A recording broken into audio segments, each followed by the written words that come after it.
Hello, welcome to GeekyHiJynx, home of the Mischief Makers, and today I've been tagged into a horror tag video by King Needs Gore. Now, I've got 12 questions to go through, and thankfully King Needs Gore tagged me into it because I love these kind of things, and his channel is so good. If you haven't checked him out, make sure you do. If you love your horrors from all different decades, or slasher reviews, love your live streams, he's very easy to talk to, he's very educational. There's a few films he's actually reviewed in the last couple of weeks that I've got on my list and checked out and really enjoyed.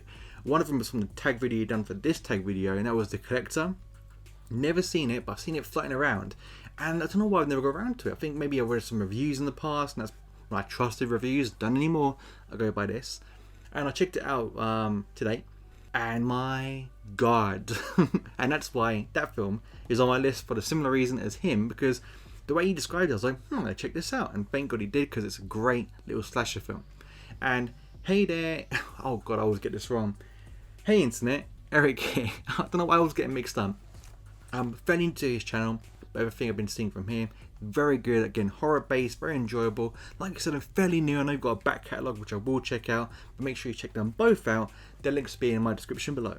So question number 1 of 12 is my scariest slasher character. Now, I'll be honest with you, I'm never scared of slasher characters because I'm kind of rooting for him.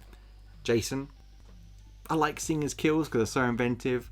Freddy Krueger, yeah, he's just entertaining to me. Michael Myers, yes, but at the same time, I found him too cool not to like. And many countless others. It's just entertaining. Like slasher films, you don't watch, think, oh, please get away. You just watch, think, I want to see some dumb people who are not nice, get their comeuppance in really like inventive ways. And until I saw The Collector. Now, I saw that today. That film is so wrong, but so right at the same time. So, like, I want to do a review. I'm going to do a review at some point, and like, I don't know how I'm just like, because it's one of those films that should get spoken about more in the slasher sort of society, because it's really good. And the main villain, the Collector, is a horrendous human being. Doesn't say a word, but just his actions and what he does to people, and he's just like relentless. It's like if Jason from Friday the 13th just had no charm, and you wanted like the campus to get away.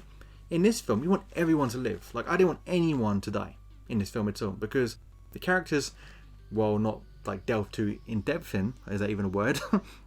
The characters weren't too in depth. That's what I mean. Apart from the main character, I didn't want anyone to die either way, but because the villain is so horrendously terrifying that like his eyes are just like this shark black, like he's almost possessed, but he's not. Like the way he kills people, he sets traps, he's really inventive. Like, he does not mess around. If he wants you dead, he wants you dead. And this film's great anyway. Like, even though like the main protagonist is really smart and you're rooting for him, but the Collector, he's a terrifying slasher villain. Question 2, worst horror sequel in a franchise that's more than 4 or more films. Now, there's many of these, but very easy. Jason Goes to Hell. I don't know what number this was in the series, but I just remembered that I watched this one day. My uncle was a massive horror fanatic, and he had all these VCR tapes of really random horror films from the 80s on there. And one of them was Jason Goes to Hell. And I've seen previous ones. I was like, oh, cool. And I'd never seen this one. Terrible. Honestly, it starts off like your typical, like at Camp Crystal Lake, Jason's stalking a woman. She's in the shower. He chases her into the woods, and then he gets surrounded by all these like agents, an army basically. He gets blown to pieces. And that's all you see of Jason for the entire film until the very end when he gets dragged to hell. And even then, the only cool bit about this entire film is 2 cool bits about this film. The Book of the Dead from Evil Dead, which makes you think Pamela Voorhees brought him back in the original films, and that's why he's returned as a zombie, or even as a little kid why he came back from the dead. And Freddy Krueger's claw that grabbed Jason's mask, which teased everyone for like, what, 15, 20 years before that film was made. But yeah, that's only 2 cool bits about it.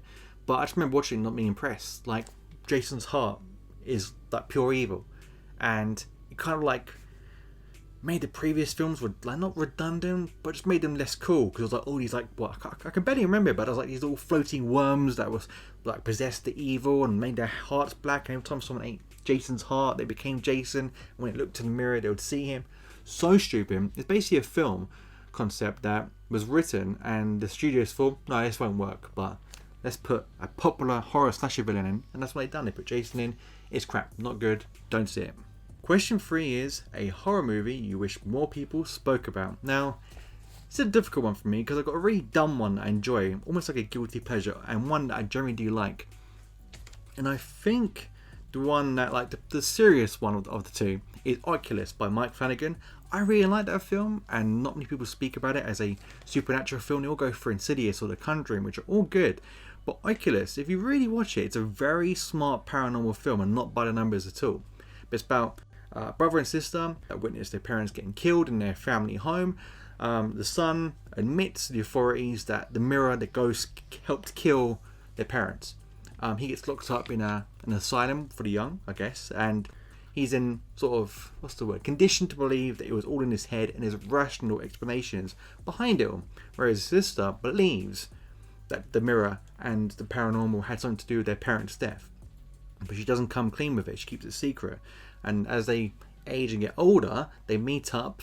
The boy gets released from just call it the asylum, and he has his like, it was all in my head, there was no ghost. Well, the sister's like, no, there was ghosts. They go back to this house to investigate with the mirror that they think caused all these problems, and she's trying to convince him the mirror's to blame, and he's trying to convince her, no, it's all in my head. And you got to work out which one's telling the truth, and it is a resolution which I kind of wish they'd played about with more, but it's a very good horror film that most people don't speak about.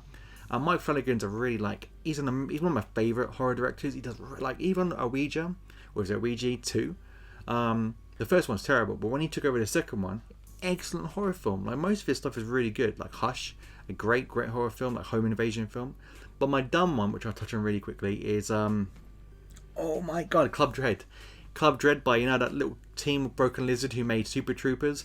It's a slasher comedy film which is set on an island with Bill Paxton. That's one reason to see it, and he literally sings in it. He has a little soundtrack that plays in the background, and it's like a typical slasher film. There's a murder on this island, people are getting picked off, but it's hilarious. I watched it when I was like 22. It's a massive guilty pleasure, but not many people speak about it. So if you haven't seen it, check it out. Don't expect to be blown away, but it's just a fun, dumb slasher. Question 4. A horror remake that you prefer over the original. I'm going to say Carrie. I think the Carrie remake is much better than... Of course, I'm joking. I can imagine everyone going, unsub this dude. No, the original Carrie is amazing. The remake is not good at all. But I would say my favourite remake, or that I prefer over original, slightly, is It. Because I love the TV series, both parts. Yeah, it's a TV series, technically not a film, but combine them two, put them on one disc, it's a movie. I love the first one, but the first part was the best. The second part, and Tim Curry was fantastic as Pennywise. Love his portrayal of that character. But It Chapter 1 was just great because it's always scarier being in the kids' shoes because they just feel more vulnerable. And oh god, I've forgotten his name. Is it Alex Skarsgård? Please, I got it right. He did a great portrayal as Pennywise the Clown. I kind of prefer Tim Curry, but I like what they did with him. And he could have made it a lot scarier, a bit more creepy. And I think they're going for like a jokey route at some times, especially in the second one, which is why I'm not too keen on the second one. But the first one was really, really good, and that's why I prefer it over the original. 5. A horror movie that didn't live up to the hype. I'm going to go straight out of the gate and say Annabelle, because I love The Conjuring 1, and I remember seeing it in the cinema, and that first scene in The Conjuring with Annabelle, it was kind of scarier than the rest of The Conjuring, and The Conjuring 1 is an excellent film. But that Annabelle scene in the beginning, I really got freaked out by that in the cinema, because I think horror is the most effective in the dark, especially when like the sound system, like everything's vibrating, it's more freaky. And when I heard they were making an Annabelle film, I was thinking, oh my god, that first 5-10 minutes of The Conjuring was so intensely scary. What can I do with an hour and a half? And what they did was make the crappiest horror, not ever, but I was so underwhelmed. I think it's not scary. There's actually not one scary scene. The storyline's stupid, it's convoluted, it makes no sense, it's just dumb. The only scary bit in that film is when the elevator, when the doors are opening and they close, and they're opening and they close, and it's really dark in like the hallway which she's got to go out into. That was the scariest part, and they should have capitalized on that more. But once you see the demon that's controlling Annabelle, I say it every time, and don't worry, the ghost in the bathroom, he's not here today, he only comes out at night. It's what you don't see, which is like more scary than what you do see. And that's why Annabelle, the first part in The Conjuring, was scary, because she was doing these things, but you didn't see her do it. You just saw like the red crayon on the writing, and but she was still like a doll. That's more creepy than seeing a demon pulling the strings. And yeah, Annabelle, I remember how it ended, and I was just so disappointed. And even the subsequent sequels, they're not good either. They're better than the first one, but after the first, I was kind of done with that sort of series. So yeah, very disappointing. Question number 6. My favourite horror animal. I'm going to be really predictable and just say Bruce the Shark from Jaws, because there's so many good ones. Cujo, love that film. And Orca from Orca, love that film too, because he got his revenge at the beginning. Like some films you think, oh, they're just going to get killed. But anyway, Bruce the Shark from Jaws. I remember that film so vividly. I just remember that being like the first horror you could say we all watched as kids, because it was unbelievably a PG. But I've seen so many documentaries about it. I can remember every scene in my head. It's like those kind of films, like Indiana Jones, Jurassic Park, Jaws, Back to the Future. Those films get ingrained in your brain. You can play them in your head. Obviously, it's much better to see them with your own eyes on the screen. But a film like Jaws, you can remember how it feels to watch it for the first time. You remember how it felt when you saw Quint at the end, like on the edge of the boat, kicking the shark in the mouth and getting bitten like tomato ketchup. That's what I was told as a kid. I was like, what's that? It's tomato ketchup. And I was like, oh. Film's fantastic, but the fact you don't see the shark at all, obviously you would have done more, but because of, obviously, if you've seen the documentaries, they had problems, that the shark sunk, like I think one sunk to the bottom of the ocean, one of the boats sunk as well during filming. So many issues, so they had to hide the shark most of the time, but that worked out. And it was like, and I said it earlier on with Annabelle, sometimes it's better not to see the threat than see it. And when you do see it, my god, like I think I mentioned it in my top 10 wow moments in like film history, where oh my god, how can I forget his name? Brody. My god, I went blank because I've seen this film like 20,000 times. How can I forget his name? When Brody, and he's putting the chum in the water, he turns around and then the great white shark comes out. It's got the biggest head of all time.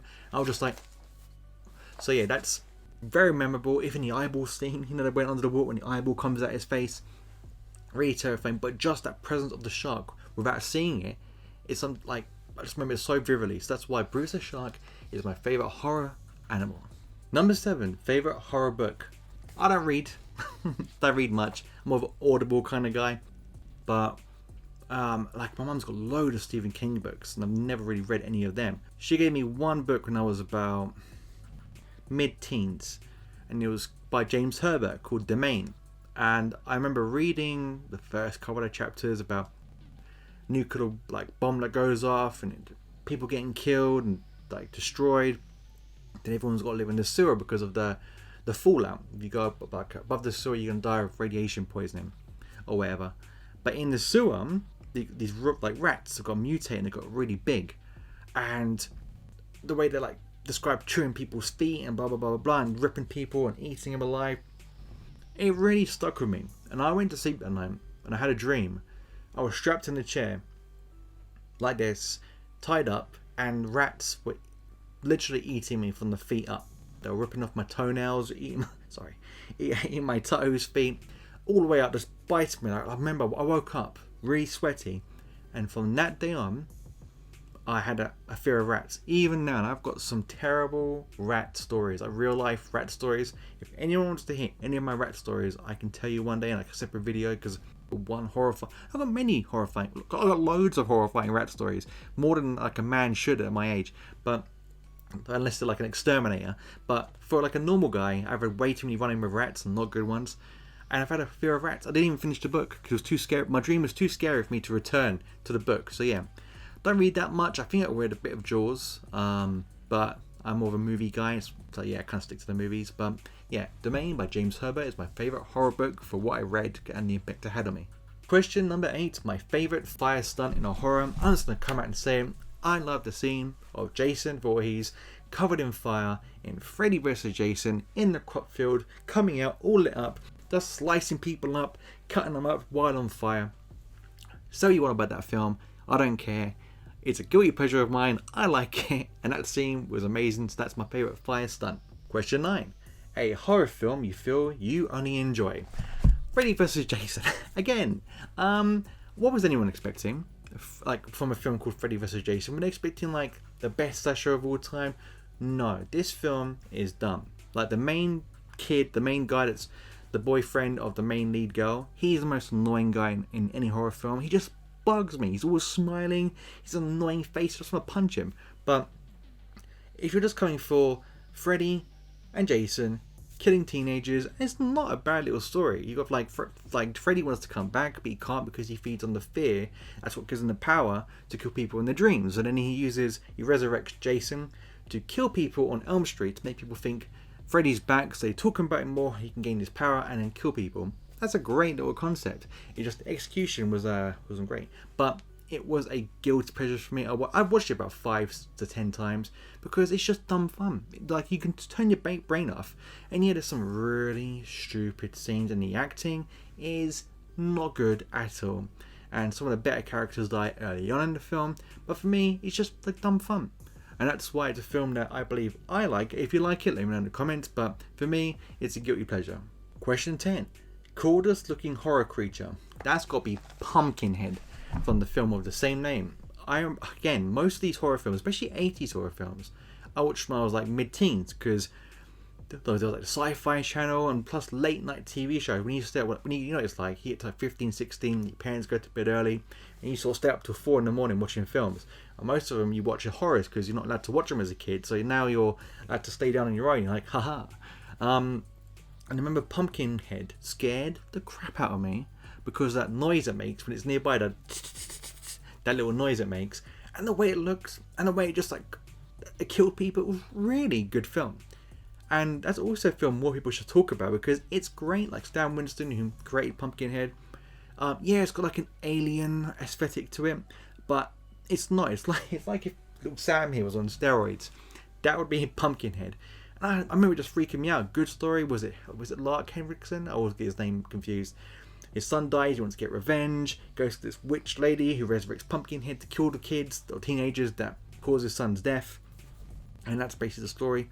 But my god, it was scary. Like the way that all the teenagers get picked off, the way he just hides in the trees and picks people up.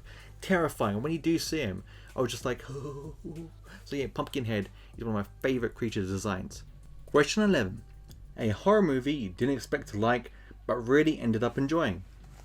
Now, this was an easy one for me because another Mike Flanagan film, and it's Ouija, the sequel, number 2. I think I mentioned it earlier.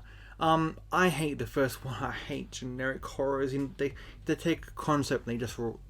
Why is it? I don't get it with these big studios when they do horror films. They just so run-of-the-mill. It's so uninteresting. Like, say what you want about Shudder. At least they take risks, even if they don't pay off all the time. When these big studios like Warner Brothers, not so much because they got the Conjuring franchise, but some other ones, Lionsgate do some shockingly bad ones. But the first one, I don't know like the guy's name, but every time he's like a death sentence to horror films. I can show you his picture when I find out who he is. But every time you see him in a horror film, you're just like, oh no, this is going to be the crappiest horror film of all time. And he was in this one, and it was terrible. But then after the sequel came out, and I think Chris Stuckman done a review on it, and he said it was really good. And he mentioned it was Mike Flanagan, and I was like, great, cool. So, I don't know why I'm looking down at the films here, but I gave it a go, and it's freaky. It's really good, really scary. I like the way that Mike Flanagan used the same actors in his like Netflix TV shows as well as his movies. But basically, it's about this mum who is running a scam. She's pretending she's a clairvoyant. Her 2 daughters written on them. All great actors, by the way, in this film. Really, really good. And they want to make it a bit more edgy, like bring in the crowds more. So they get like a Ouija board, use it, and obviously you're meant to let people in, but also close it off so no one can get through. They don't do this. Someone gets through. The little girl, the daughter, gets possessed. She is terrifying. She's like up there for me with... I think she's like on par with the girl from The Exorcist. Because she does these little faces and her eyes and her teeth. And it's like... It really freaks me out. And when it happens, it doesn't... There's not like any like... dum-dum-dum music or big build-up. She just... Like there'll be people talking in a bedroom. And it'll cut down to the living room where she is. And she's doing all these crazy things with her head. And it really freaked me out. Like, generally made me feel so uncomfortable and really creeped out with our faces. And that's why it's a film that I initially thought I wasn't going to like, but based on the first one, but going in, it was great. Number 12, most memorable horror ending. There are tons you can choose from. Friday the 13th with Jason grabbing the girl at the end. Carrie with her hands coming out the grave. But I'm going to always go with Hereditary. I love Hereditary. It's perfectly paced. So many people didn't like this, and I just couldn't work out why. It's basically a film where you watch the lamb's point of view. Lambs to the slaughter. Normally you see the evil side attacking the family, but you're seeing everything from the family's point of view and not from the antagonist. And that last scene where the son goes into the attic and his mum's up there and she's like cutting off throat with a piano wire, and you hear her body fall, he jumps out the window.